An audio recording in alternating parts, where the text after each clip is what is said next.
తాకట్లో ఉన్న మీ బంగారాన్ని విడిపించి ఆ రోజు ఆన్లైన్ రేటుకి కొంటాం. Sharma gold company. అన్నం పెట్టినోడికి సున్నం పెట్టినట్టుంది టర్కీ తీరు చూస్తుండే.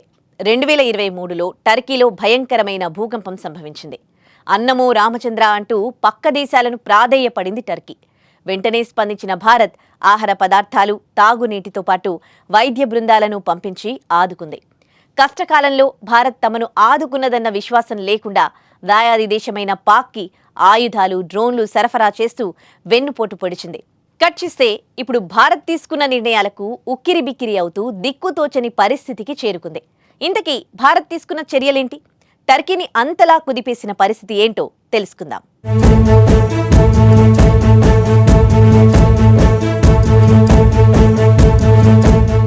ప్రస్తుతం భారత్ పాక్ మధ్య యుద్ధ వాతావరణం నెలకొన్న విషయం తెలిసిందే. గత నెల ఏప్రిల్ 22న జమ్మూ కశ్మీర్లోని పెహల్గాంలో 26 మంది భారతీయులను ఉగ్రవాదులు పొట్టనబెట్టుకున్నారు. ఈ సంఘటనపై భారత్ తీవ్రంగా స్పందించింది. ఆపరేషన్ సింధూర్ పేరుతో పాక్ ఆక్రమిత ప్రాంతంలో నక్కి ఉన్న ఉగ్రవాదులపై దాడి నిర్వహించింది. ఈ ఘటనలో దాదాపు 100కు పైగా ఉగ్రవాదులను మట్టుపెట్టినట్లు సమాచారం. దీంతో పాక్ భారత్పై యుద్ధం మొదలుపెట్టింది. డ్రోన్లు, మిసైల్స్తో దాడులు ప్రారంభించింది. పాక్ దాడులను సమగ్రవంతంగా తిప్పికొట్టింది భారత్ సైన్యం.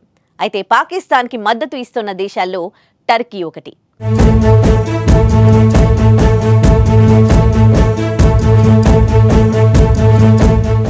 భారత్ టర్కీ మధ్య ద్వైపాక్షిక సంబంధాలు 1948 నుండి ఉన్నాయి. వీటిని కాదని టర్కీ కొంతకాలంగా మన శత్రుదేశమైన పాకిస్తాన్కి మద్దతు ఇవ్వడం విమర్శలకు దారితీసింది. భారత్ పాకిస్తాన్ మధ్య ఉద్రిక్తతల సమయంలో పాకిస్తాన్ భారత్పై ఉపయోగించిన డ్రోన్లను టర్కీ నుండి కొనుగోలు చేసినట్లు భారత్ గుర్తించింది. 2023లో టర్కీలో వచ్చిన భూకంపానికి 1000 మంది నిరాశ్రయులయ్యారు. వారిని ఆదుకునేందుకు ఆహార పదార్థాలతో పాటు వైద్య బృందాలను పంపించి మానవత్వాన్ని చాటుకుంది. కానీ టర్కీ మాత్రం విషాన్ని చిమ్ముతూ పాక్కి ఆయుధాలు సరఫరా చేసి భారత్కు నమ్మక ద్రోహం చేసింది.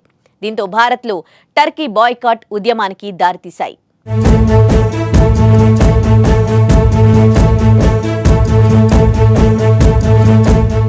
టర్కీ చర్యలకు ప్రతిస్పందనగా భారత వ్యాపారులు టర్కీ ఉత్పత్తులను బహిష్కరించడం ప్రారంభించారు. ఇటీవల పూణేలోని పండ్ల వ్యాపారులు టర్కీ యాపిళ్లను బహిష్కరించారు. దీనివల్ల 1200 నుండి 1500 కోట్ల రూపాయల వ్యాపార నష్టం వస్తుందని అంచనా. ఉదయ్పూర్లో మార్బుల్ బహిష్కరణ, టర్కీలో పర్యాటక బుకింగ్లలో 60% తగ్గుదల బాయ్కాట్ ట్రెండ్గా నిలిచాయి. టర్కీ టీవీ ఛానళ్లపై నిషేధం వంటి చర్యలు భారత్ తీసుకుంది. భారత్ టర్కీ మధ్య వాణిజ్యం $7.8 బిలియన్ విలువైంది. ఇటీవల కొనసాగుతోన్న బహిష్కరణలు టర్కీపై తీవ్ర ప్రభావం చూపే అవకాశం ఉందని తెలుస్తోంది.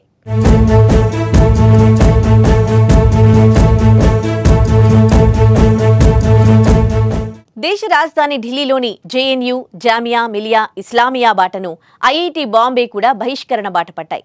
టర్కీ యూనివర్సిటీలతో కుదుర్చుకున్న ఒప్పందాలను నిలిపివేశాయి.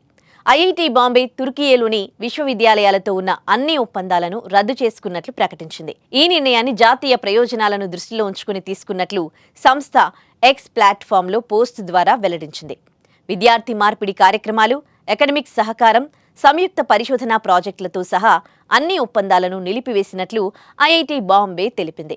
పంజాబ్లోని చండీగఢ్ విశ్వవిద్యాలయం, తుర్కియే, అజర్బైజాన్లోని 23 విశ్వవిద్యాలయాలతో ఒప్పందాలను రద్దు చేసుకుంది. టర్కీ దాయాది దేశమైన పాక్ చేస్తున్న సహాయానికి భారత్ తగిన బుద్ధి చెబుతుందని రాజకీయ విశ్లేషకులు అంటున్నారు.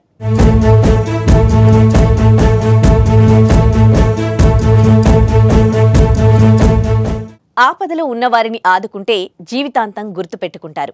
1000 మంది అన్నార్థుల ఆకలి తీర్చాం, వైద్య సహాయం అందించాం. అలాంటి భారతదేశానికి వెన్నుపోటు పొడుస్తూ యుద్ధ సమయంలో పాకిస్తాన్కి ఆయుధ సామాగ్రి సప్లై చేసిన టర్కీ తీరుపై ప్రపంచ దేశాలు కూడా ఆగ్రహం వ్యక్తం చేస్తున్నాయి. భారత్ దీనికి ప్రతిస్పందనగా ఆర్థిక, రాజకీయ చర్యలు తీసుకుంటోంది. ఇందులో టర్కీ ఉత్పత్తుల బహిష్కరణ, భద్రతా అనుమతుల రద్దు వంటివి చేస్తుంది. మరి టర్కీ చేసిన మోసానికి భారత్ తీసుకుంటున్న నిర్ణయాన్ని సమర్థిస్తారా?